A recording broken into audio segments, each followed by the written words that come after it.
The rescue took 3 hours. When Alex Carter stepped onto the alien rescue ship, he could barely walk. His body hurt everywhere, but he was alive. They were all alive. Alien doctors rushed to help them. These doctors had never treated humans before. They scanned Alex with strange machines. They spoke in worried tones. One of the doctors looked at Patricia through the video link. "Your people are remarkable. They survived forces that would kill most species we know. Their bodies are tougher than we thought."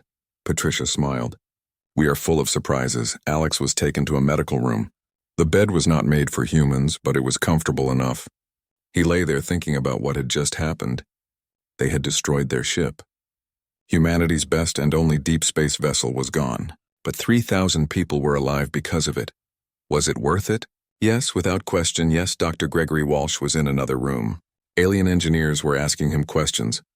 They wanted to know how the humans had calculated everything so fast. How they had adapted their engines for something they were never designed to do. "We did not have time to be perfect," Gregory explained. "We just had to be good enough. We used what we had. We made it work." The engineers were impressed. The humans had pushed their primitive technology far beyond its limits. They had done things that should have been impossible. They had succeeded through pure determination and creativity. On the station, Scholar Myrith came to visit Patricia. Myrith's color was different now, softer somehow. All 6 of her eyes looked at Patricia with something that might have been respect. "I have been studying your species for months," Myrith said. "I thought I understood you, but I was wrong. I was looking at the wrong things." "What do you mean?" Patricia asked. "We measured your technology. We measured your logic. We measured your efficiency. We found you lacking in all these areas, but we never measured what really matters. Courage, compassion, the willingness to sacrifice for others. These are not primitive qualities. These are advanced qualities." Patricia felt tears in her eyes. "Thank you. That means a lot." Ambassador Varix called an emergency meeting of the Galactic Council. All the alien leaders gathered. The mood was different now. The condescension was gone. In its place was curiosity and respect. Varix showed them everything. He showed them Patricia helping the injured technician. He showed them the human ship sacrificing itself. He showed them 3,000 saved lives. "This species has survived impossible odds," Varix said. "They have rebuilt their civilization from ashes multiple times. They have turned weapons of destruction into tools for peace. And yesterday they gave up everything to save strangers. This is not weakness. This is strength of a kind we have forgotten." The High Chancellor listened carefully. He was a being of pure energy. He did not have a face humans could read. But his voice sounded thoughtful. "You are saying we measured them incorrectly?" "Yes," Varix said. "Technology advances quickly. Any species can gain better tools given time. But character does not change so easily. Humans have character.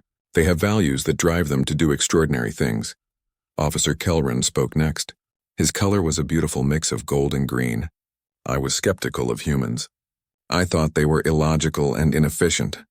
But I understand now. They are not inefficient. They are optimized for different things. Not for cold logic, but for survival through cooperation and care." Scholar Myrith added her voice. "Their technology will improve. That is inevitable. But what they showed us yesterday cannot be taught or programmed. It comes from deep within their nature. They are willing to die for strangers. How many of our species can say the same?" The council chamber was silent for a long moment. Then the debates began. Some aliens were still worried. Humans were unpredictable. They had violent histories. They might be dangerous, but other aliens argued back. Every species had growing pains.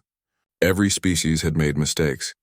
What mattered was the ability to learn and grow, and humans had shown they could do that. Back on Earth, the news had spread. Everyone knew what had happened. Alex, Patricia, and Gregory were heroes. They had shown the aliens what humanity was capable of. Captain Linda Morrison was in her office when the call came from the Alien Council. They wanted to talk to her.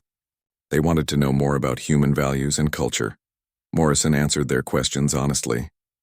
Yes, humans had fought terrible wars. Yes, they had made awful mistakes. But they had also learned from those mistakes. They had built organizations to prevent wars. They had created laws to protect the weak. They were not perfect, but they were trying.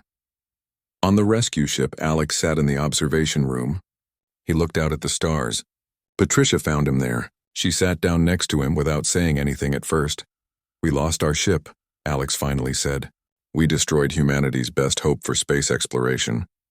"We saved 3,000 lives," Patricia replied. "That is what matters. Do you think they understand now? Do they see us differently?" Patricia nodded. "Yes, I think they finally see us for who we really are.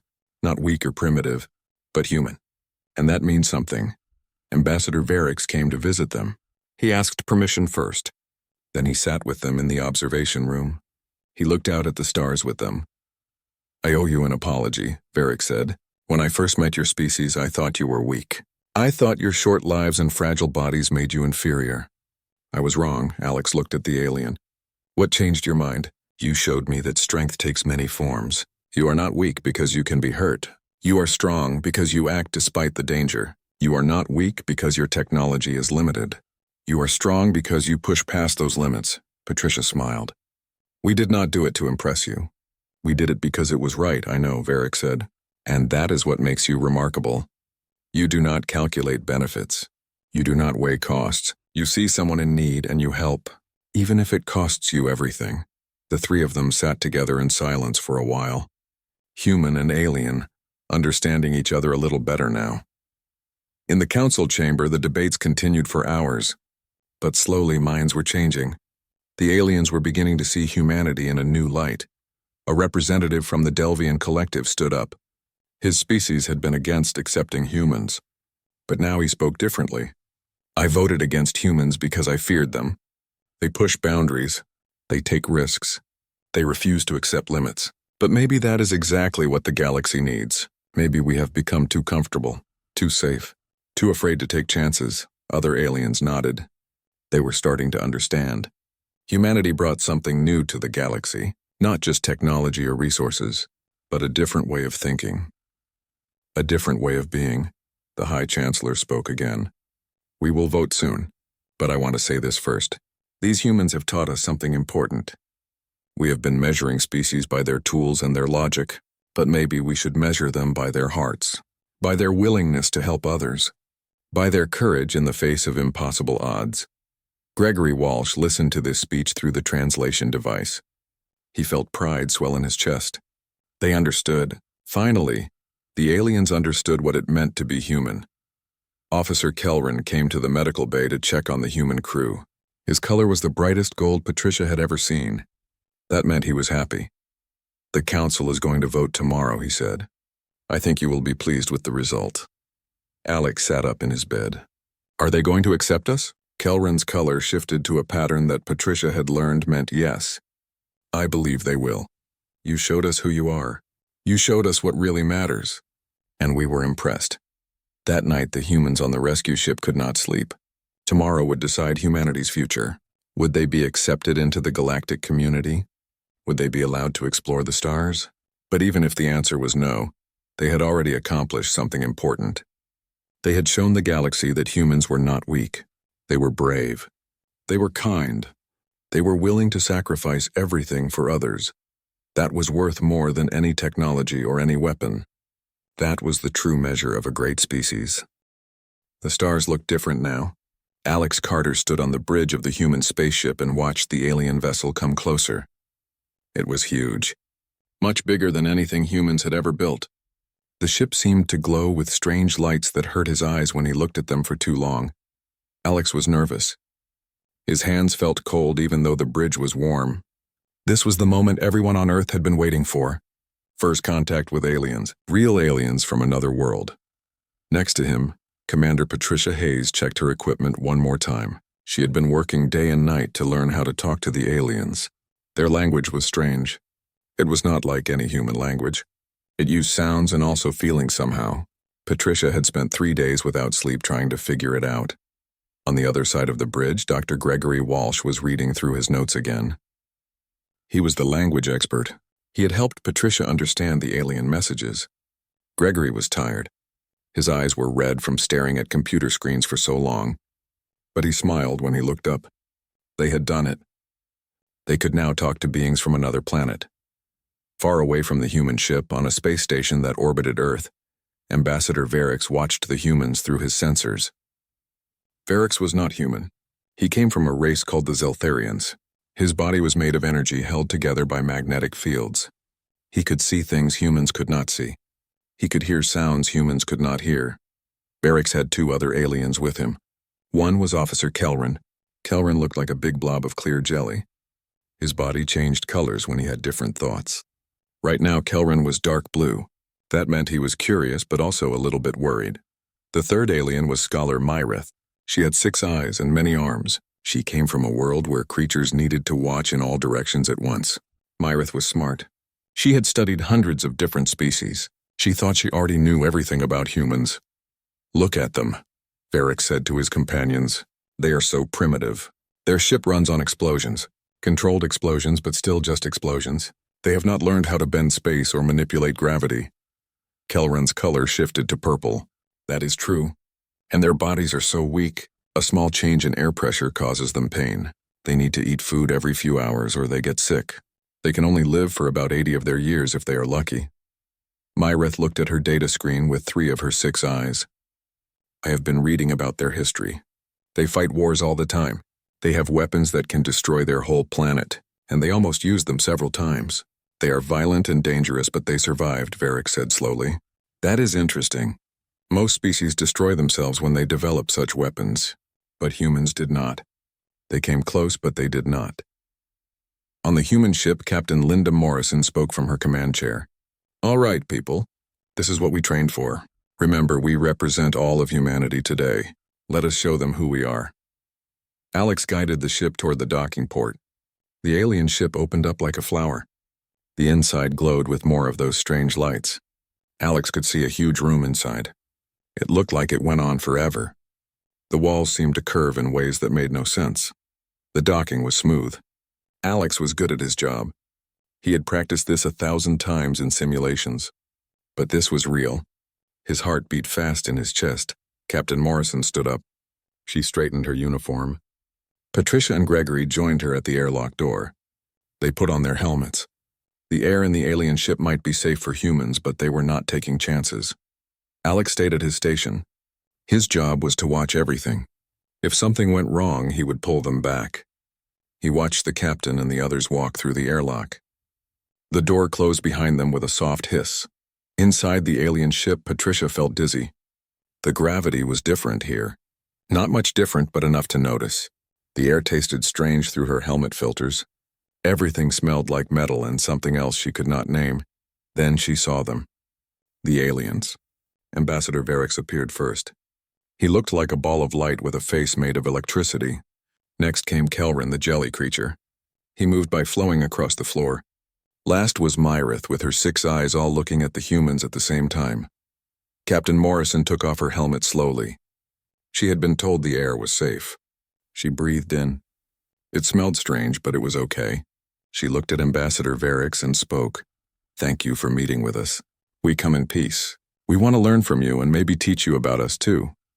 The translation device on her belt turned her words into sounds and feelings the aliens could understand.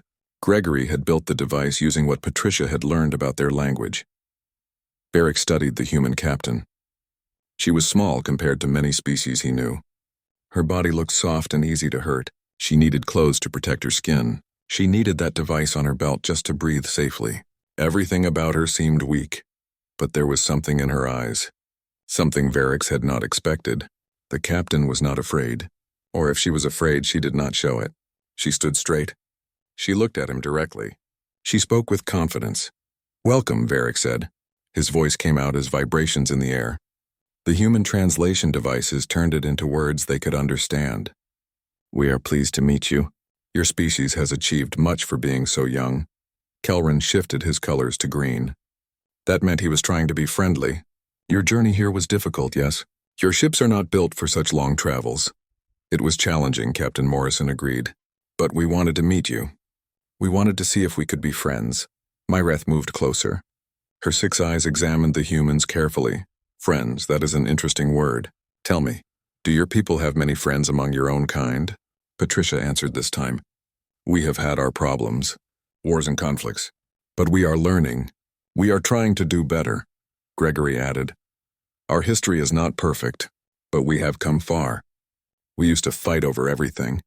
Now we work together, most of the time. The three aliens looked at each other. They were communicating in ways the humans could not detect. Varix was thinking that these humans were honest at least. They did not try to hide their violent past. "We have been watching your world," Varix finally said. "We know much about you already, but there is much we do not understand. You are different from other species we have met." "Different how?" Captain Morrison asked.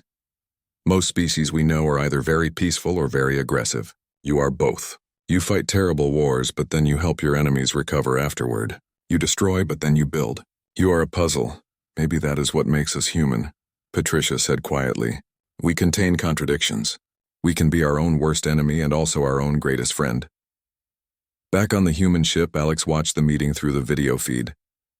He could not hear what they were saying, but he could see body language. The captain looked confident. Patricia and Gregory seemed calm. The aliens looked curious. So far so good, he whispered to himself. The meeting continued for 2 hours. The aliens asked many questions. What did humans eat? How did they choose their leaders? What did they do for fun? Why did they make art and music? So many questions, the humans answered as best they could. Some questions were easy. Some were hard. How do you explain music to beings who experience sound completely differently? How do you explain love to beings who might not feel emotions the same way? But they tried, and the aliens listened. Maybe they did not understand everything, but they were listening. That was a start. When the meeting ended, Captain Morrison and her team returned to their ship. They took off their helmets and looked at each other. They were exhausted but happy. "Well," Patricia said, "that went better than I expected." "They are definitely curious about us," Gregory added. "Whether that is good or bad, I cannot say yet." Captain Morrison smiled. "It is a beginning. That is all we need. A beginning." On the station, Varix reviewed the meeting with his colleagues. "What do you think?" Kelrin's color was now orange, which meant he was uncertain. "They are strange. Weak bodies, but strong spirits, maybe. I need more time to understand them." Myrith used 4 of her eyes to look at her data while the other 2 watched Varix. "They are primitive. That is clear. But they have something. I cannot name it yet. Something that makes them survive when they should not." Varix nodded slowly. "Yes, I feel it too. These humans are more than they appear to be. We must watch them carefully. We must learn more," and so it began. The aliens would study the humans, and the humans would show them, slowly, what humanity really meant. Neither side knew yet how much they would learn from each other. Neither side knew that everything was about to change. 3 weeks passed after the first meeting. Patricia Hayes was now living on the alien space station. It was strange being away from Earth for so long. She missed simple things like real sunlight and fresh air. The station's artificial light made everything look slightly wrong. Every day, the aliens asked her questions. So many questions. Sometimes Patricia felt like her brain would explode from trying to explain human things to beings who thought so differently. Officer Kelrin visited her every morning. He would flow into her room like water moving across the floor. His color would be yellow, which Patricia had learned meant he was ready to work. "Tell me about human families," Kelrin asked one day. "Why do you live in small groups? Why do parents care for children for so many years?" Patricia thought about her own family back on Earth. Her mother, who called her every week. Her little brother, who was probably worried about her right now. "We care for our children because we love them," she said. "It takes humans a long time to grow up. We cannot survive alone when we are young, so families protect children until they are ready." "But this is inefficient," Kelrin said. His color shifted to dark blue. "In my species, young ones are placed in group care facilities. Trained specialists raise them. It is much more efficient." Patricia shook her head. "Maybe it is not about efficiency. Maybe it is about connection, about bonds. A child raised by parents learns about love, about trust, about relationships. These things are important." Kelrin's color became purple. He was confused but also interested. "This concept of love, it appears many times in human behavior. Explain it to me." Patricia smiled. "That was a hard question. How do you explain love? Love is caring about someone more than yourself. It is wanting them to be happy even if it costs you something. It is choosing to be with someone not because you have to, but because you want to." Kelrin was quiet for a long time. Then he asked, "You have a creature you call a dog. You brought pictures of this dog. The dog does not help you survive. Yet you feed it and care for it. This is love? Yes, Patricia said. That is love too. My dog Baxter makes me happy. He is my friend. I take care of him not because I get something useful from him. I do it because I love him. Kelrin turned orange.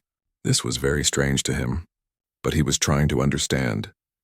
In another part of the station, Scholar Myrith was working with Dr. Gregory Walsh. Gregory was showing her human art, music, and stories. Myrith was using all 6 of her eyes to look at paintings and sculptures.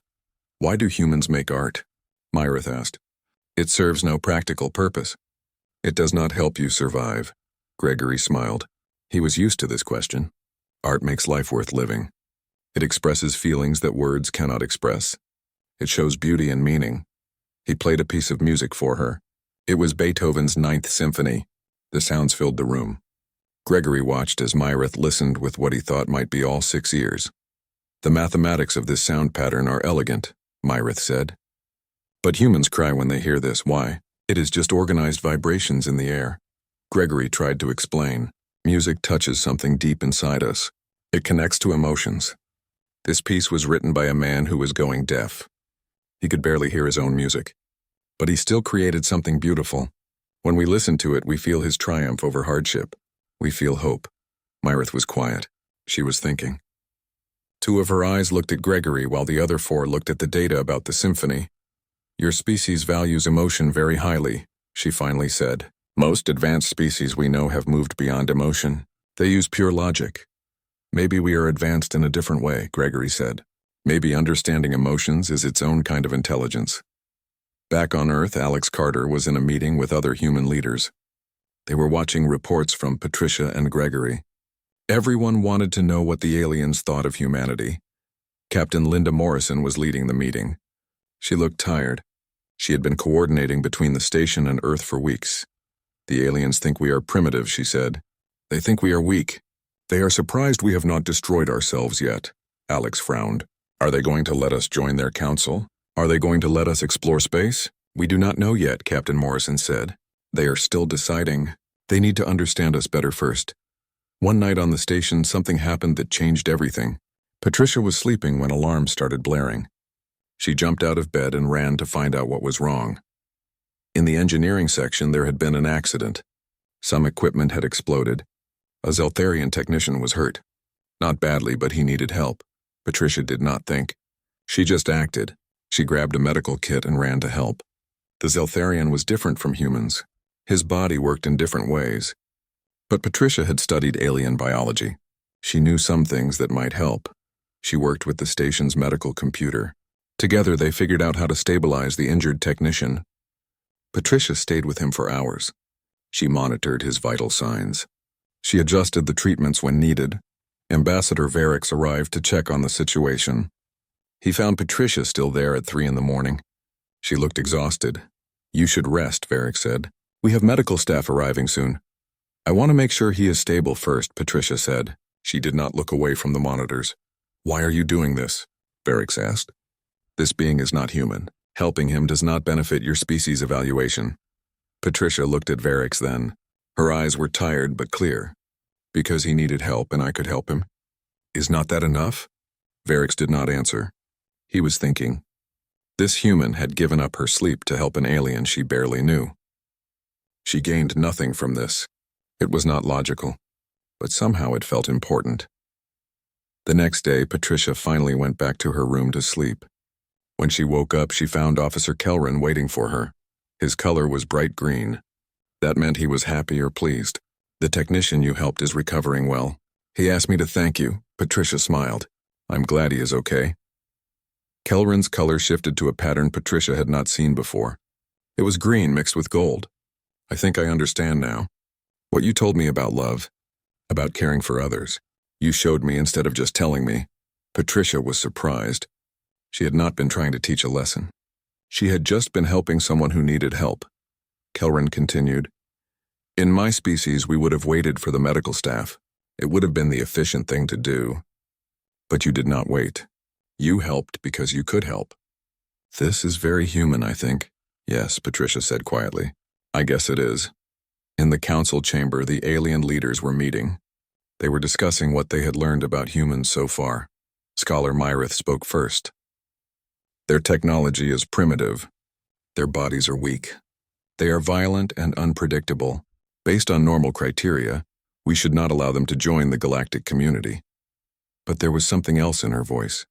A hesitation. However, she continued, they have qualities we do not fully understand. They value things that seem illogical. Love, art, compassion. These things drive their behavior in ways our models cannot predict. Officer Kelrin's color was now a mix of many shades. I have been trying to understand this, Commander Hayes. At first I thought she was simply inefficient, but now I see she operates on different principles. Principles that may have their own logic.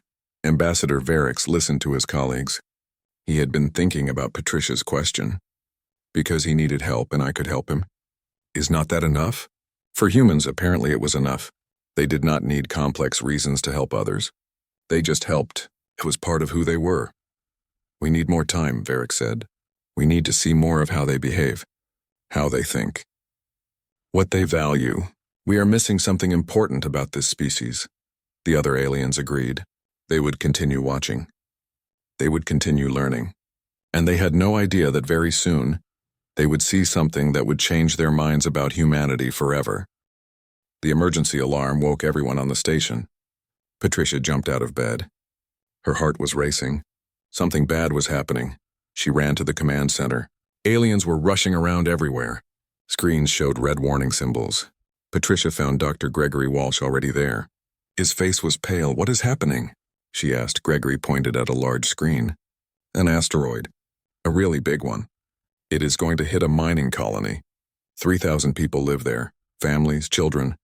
Ambassador Varix was coordinating rescue efforts. His energy field was flickering with stress. The nearest help is 8 hours away. The asteroid will hit in 6 hours. Patricia felt cold. That meant there was no time. Those people were going to die. Back on the human ship, Alex Carter was running system checks when the alert came through. He read the message twice. Then he ran to find Captain Morrison. Captain, we are 3 hours away from that asteroid. The human ship could reach it in time. Captain Morrison looked at the data. Her face was serious. What could we do? Our weapons are not designed to destroy something that big. Maybe we do not need to destroy it, Alex said. Maybe we can move it. Change its path just enough. On the station, Patricia was thinking the same thing. She contacted Alex through the communication system. I have an idea. What if we use the ship's engines against the asteroid? Push it off course? Scholar Myrith heard this suggestion. All 6 of her eyes turned to look at Patricia. Your ship is too small, too weak. You cannot move an asteroid that size. Maybe not, Patricia said. But maybe we can move it enough. Just a few meters. That might be all we need. Officer Kelrin's color turned dark blue. Even if you could move it, your ship would be destroyed. You would be risking your lives. We have escape pods, Alex said through the communication link. We can survive. But those 3,000 people on the colony cannot survive if we do nothing. Captain Morrison made her decision in seconds. Permission granted. Go save those people. Alex ran back to the bridge. The crew was already preparing. They all knew what they were about to do. They were going to destroy their ship. Maybe they would survive. Maybe they would not. But they had to try. The human ship broke orbit. The engines roared at maximum power. Inside, alarms were already going off. The ship was not designed to fly this hard for this long. On the station, every alien was watching screens that showed the human ship. They could not believe what they were seeing. The tiny primitive vessel was rushing toward certain death. They know they will probably die, Officer Kelrin said. His color was now black. That was a color Patricia had never seen before. She thought it might mean horror or shock. Yes, Ambassador Varix said quietly. They know. The human ship reached the asteroid with only 40 minutes before impact. Alex guided the ship close to the tumbling rock. It was huge, much bigger than their ship. It was spinning through space like a massive bullet. Gregory was calculating angles and speeds. He worked with the ship's computer to find the exact right position. Patricia was on the station, but she was helping too. She was sending data and advice through the communication system. Alex positioned the ship against the asteroid's surface. The hull scraped against rock. Warning lights flashed everywhere. The ship was not built for this. Ready? He asked his crew. Ready, they all answered. Alex locked the engines at maximum power. The ship began to push against the asteroid. Metal screamed. The whole ship shook like it was being torn apart. Because it was being torn apart. On the station, aliens watched in silence. The primitive human ship was burning itself up to move a rock. It made no logical sense. Those humans were going to die. For what? For strangers they had never met. Scholar Myrith could not look away from the screen. I do not understand. Why are they doing this? Patricia answered, her voice quiet. Because 3,000 lives matter. Because we can help even if it costs us everything. Because that is what humans do. On the ship, systems were failing one by one. The heat was incredible. The engines were melting. The hull was starting to break apart. But the asteroid was moving. Slowly. So slowly. But it was moving. Alex watched the numbers on his screen. They needed just a little more. Just a few more meters of change. The ship could not hold together much longer. Evacuate, he ordered. Everyone to the escape pods. Now, the crew ran. They had trained for this. They knew what to do. One by one, they climbed into the small escape pods. Alex stayed at his controls. Someone had to keep the ship in position for as long as possible. Every second meant more change in the asteroid's path. Every second might mean the difference between life and death for those 3,000 people. The hull began to tear open. Air rushed out. Alarms screamed. Alex checked the numbers one more time. It was enough. They had moved the asteroid enough. He ran for the last escape pod. The ship was shaking itself apart around him. He jumped into the pod and hit the launch button. The pod shot away from the dying ship just as the engines exploded. On the station, everyone watched as the human ship broke into pieces. The asteroid continued on its new path. Computers calculated where it would go now. It would miss the colony. By 18 kilometers. Close but enough. The 3,000 people down there would see the asteroid pass by. But they would live. 3 small escape pods tumbled through space. Their emergency beacons were active. The crews inside were alive. Ambassador Varix immediately sent rescue ships. He watched the pods on his screen. Those humans had just sacrificed their only deep space vessel. They had risked their lives. For aliens they barely knew. Officer Kelran was bright gold now. That color meant he was feeling something new. Something he had never felt before. They did it. They saved everyone. Scholar Myrith turned all 6 eyes to Patricia. You knew they would do this. You humans. You knew they would sacrifice themselves. Patricia had tears on her face. She was crying and smiling at the same time. Yes, I knew. That is who we are. That is what it means to be human. Varric sent a message to all the leaders of the Alien Council. They needed to see this. They needed to understand what had just happened. This changed everything. The humans were not weak. They were something else entirely. Something brave. Something selfless. Something the galaxy had not seen in a very long time. The alien leaders watched the video of the human ship destroying itself to save others. They watched the 3 escape pods floating in space. They watched and they understood. Humanity had just shown the galaxy what real strength looked like. It was not about having the best weapons or the fastest ships. It was about being willing to sacrifice everything to save others. Even strangers. Even aliens, the High Chancellor spoke to the entire council. We have been wrong about these humans. We measured them by our standards. But they operate by different rules. Better rules, perhaps. For the first time in the history of the Galactic Council, every single species agreed. All of them voted the same way. Humanity deserved a place among the stars. The rescue ships reached the escape pods. Alex and his crew were pulled aboard. They were tired and scared but alive. When they learned that the colony was safe, they cried. They had done it. They had saved 3,000 lives. And the aliens who rescued them looked at these humans with new eyes. These were not primitive weaklings. These were heroes. The day of the vote arrived. Alex Carter felt like he could not breathe.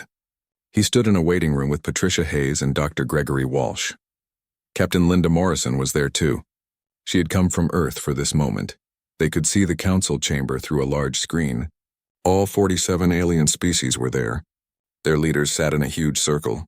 The room looked like it existed in many dimensions at once.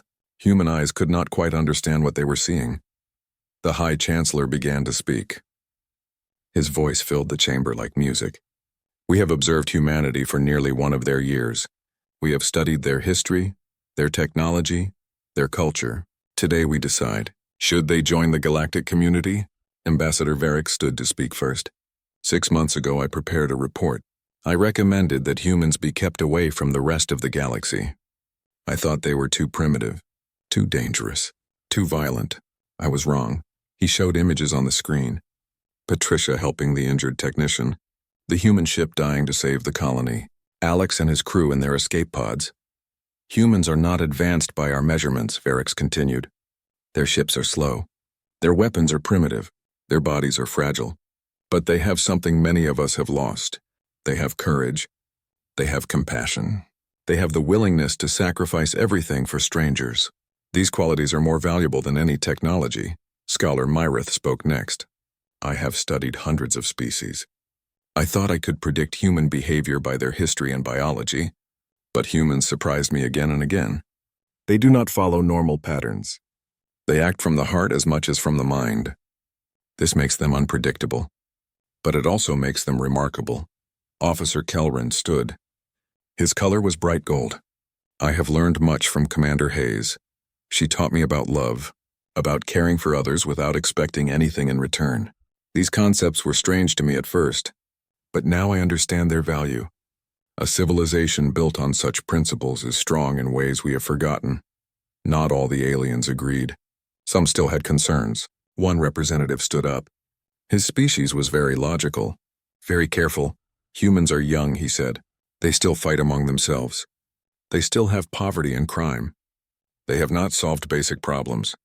How can they be ready for the galaxy? Captain Morrison surprised everyone by asking to speak. The aliens allowed it. She stood before the council with her head high. You are right, she said. We are not perfect. We still struggle.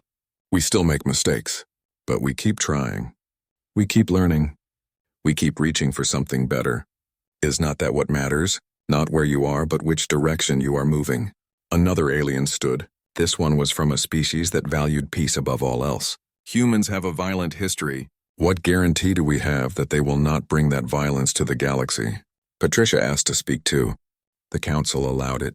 She looked at the peaceful alien with honest eyes. No guarantees. We cannot promise we will never make mistakes, but we can promise we will try our best. We can promise we will learn. We can promise we will help when help is needed. Is not that enough? The debates went on for hours. Alex paced nervously in the waiting room. His whole life had led to this moment. Everything humanity had worked for came down to this vote. Gregory watched the proceedings with the eye of a linguist. He noticed small things. The way aliens were speaking had changed. They no longer talked down to the humans. They spoke to them as equals. Finally, the High Chancellor called for the vote. The chamber fell silent. Each species representative touched their voting device. The results would appear in seconds. Alex held his breath. Patricia grabbed his hand. They waited. The numbers appeared on the screen. 1 vote, 2 votes, 3 votes. Some were for humans, some were against. The numbers climbed. Alex could not look. His heart was beating so fast. This was it. This was everything. The final count appeared. 39 species voted yes. 8 voted no. Humanity had been accepted into the Galactic Council. Alex felt his legs go weak. Patricia was crying. Gregory laughed out loud. Captain Morrison smiled bigger than anyone had ever seen her smile. They had done it. Humanity was now part of the galactic community. They were no longer alone in the universe. They had friends among the stars. The humans were brought into the grand chamber. The ceremony was beautiful. It combined human traditions with alien customs. They were officially welcomed as the 48th member species. But the real moment came after the ceremony. That was when the humans met individually with different alien species, not as subjects being studied, but as friends. As equals, the Delvian representative approached Alex.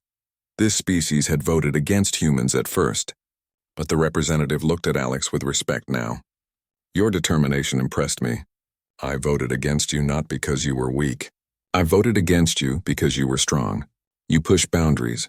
You take risks. You refuse to accept limits. I feared that. But now I think the galaxy needs that. We have become too comfortable. Alex shook the alien's hand, or what he thought was a hand. It felt like touching warm stone. Thank you. We will try not to disappoint you. Patricia found herself talking with a crystalline being from Sector 9. They discussed how different species solved problems. The alien was fascinated by human intuition, by the ability to make good decisions based on incomplete information. Your species feels things we cannot feel, the crystalline being said. You use emotions as data.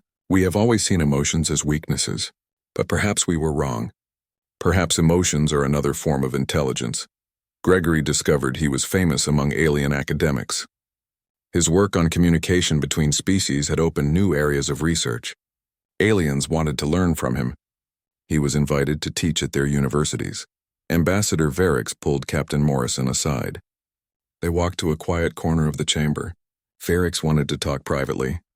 "I want to tell you something," Varix said. "The Galactic Council has been peaceful for thousands of years. We have advanced technology. We have solved most problems, but we have also become stagnant. We stopped growing. We stopped taking risks. We stopped dreaming of impossible things." Morrison listened carefully. "Humans bring something we lost," Varix continued. "Passion. The willingness to sacrifice for ideals. The refusal to accept that anything is impossible. You will challenge us.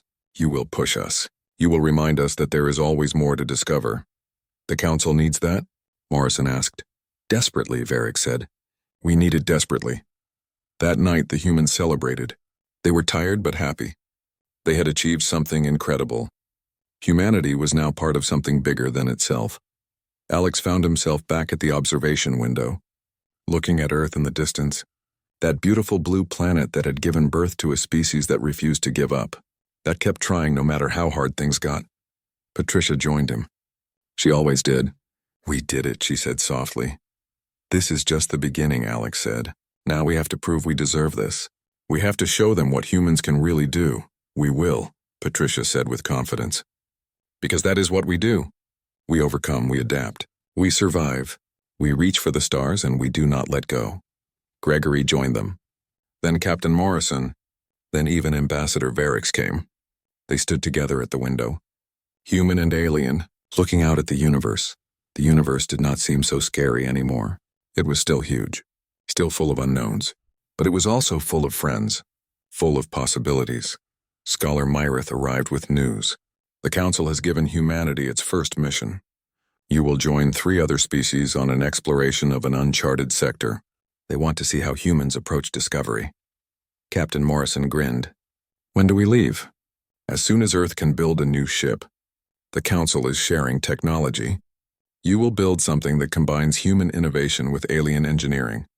Alex felt excitement building. A ship that has the best of both our worlds, perfect. Back on Earth, the news spread fast. Everyone celebrated. Humanity was now part of the galactic community. The stars were open to them now. But more than that, humanity had proven something important.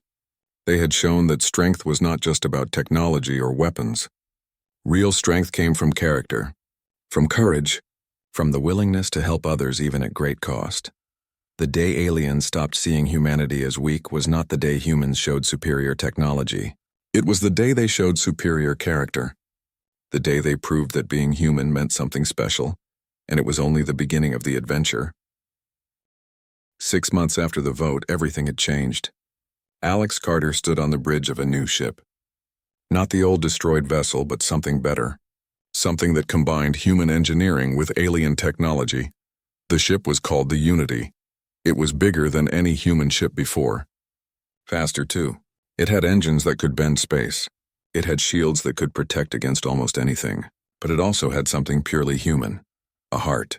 A purpose. Patricia Hayes was the first officer now. She stood next to Alex at the controls. Behind them, Dr. Gregory Walsh worked at the communications station. They were surrounded by a crew that was half human and half alien, all working together. Officer Kelran was there too. He had asked to join the mission. His color was bright green. He wanted to learn more about humans. He wanted to see how they explored the unknown. Scholar Myrith had also joined. She sat at a science station with all 6 eyes focused on different screens. She was excited. This was her chance to see humans in action, to really understand what made them special. Captain Linda Morrison commanded the ship from Earth. She watched through video screens. She smiled as she looked at her crew. Humans and aliens working side by side. This was the future she had dreamed of. Their mission was simple but important. They would explore a sector of space that no one had visited before. They would map new star systems. They would look for new forms of life. They would show the galaxy how humans explored. Ready for departure, Alex said. All systems are green. Patricia checked her displays one more time. Course is set. The unknown awaits, Gregory smiled. He was translating for the alien crew members who still struggled with human languages. Everyone was excited. This was a new beginning. Captain Morrison spoke from Earth. Unity, you are cleared for departure. Go show them what humans can do. Make us proud. The ship moved forward. Slowly at first, then faster. The engines hummed with power. Space bent around them. Stars stretched into lines. They were traveling faster than light. Something humans had only dreamed of a year ago.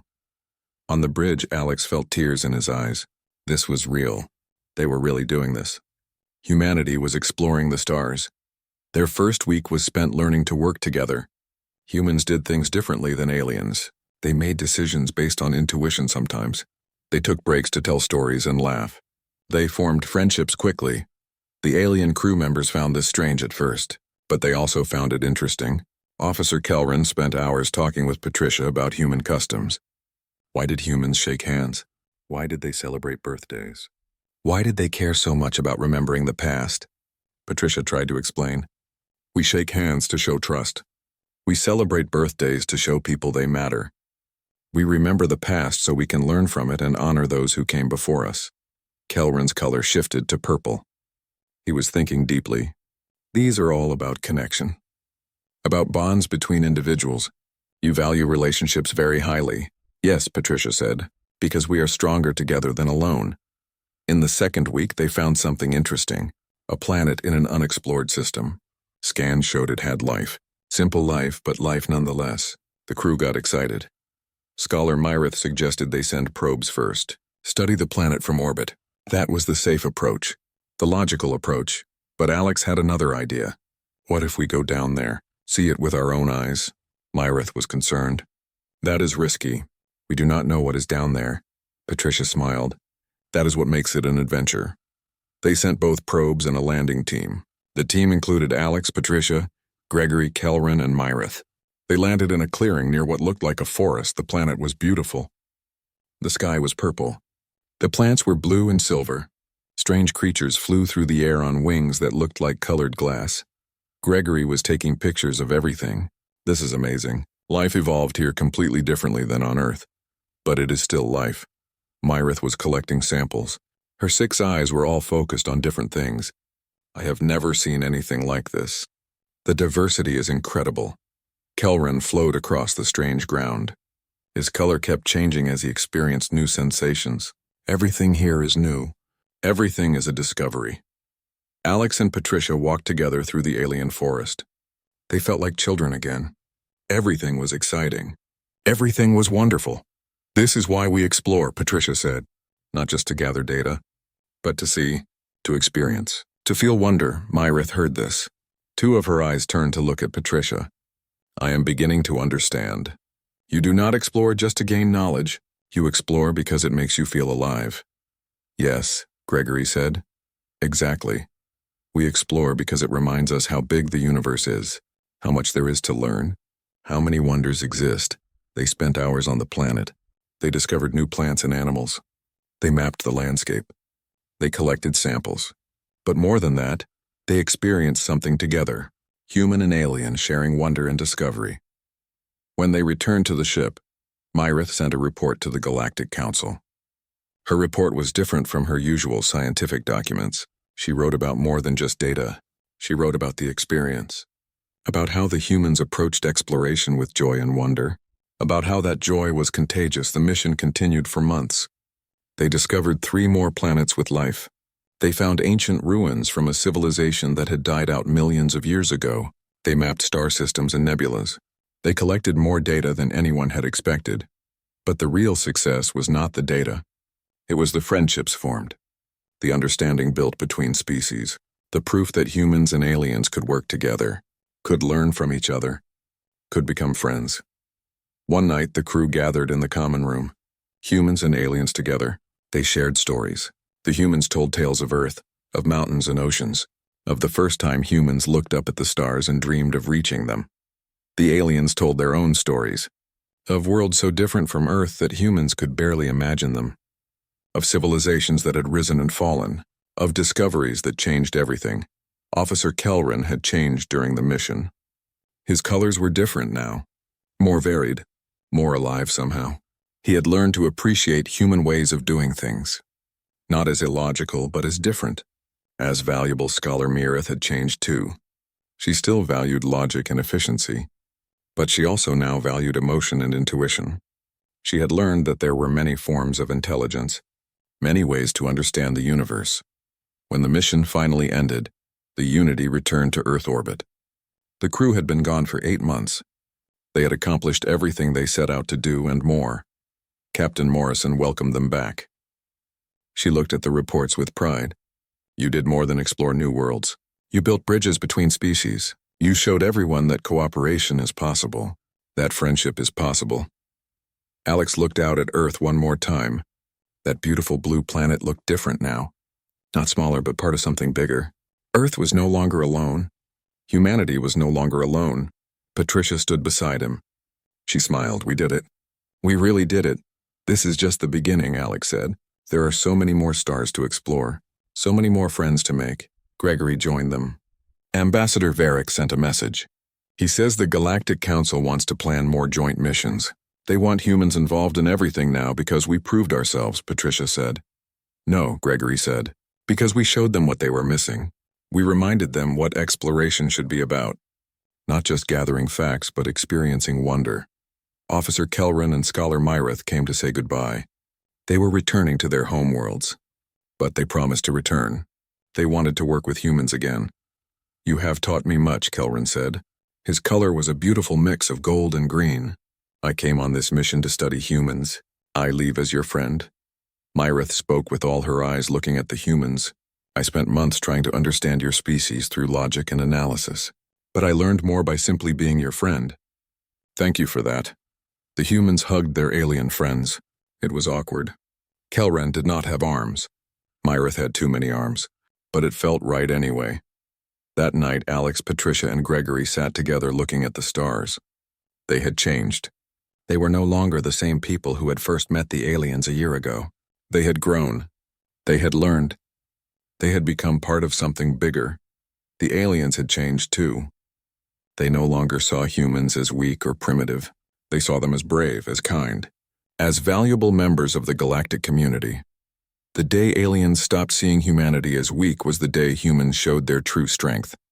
Not the strength of weapons or technology, but the strength of character, the strength of compassion, the strength of the human spirit that refused to give up, refused to stop caring, refused to stop reaching for the stars.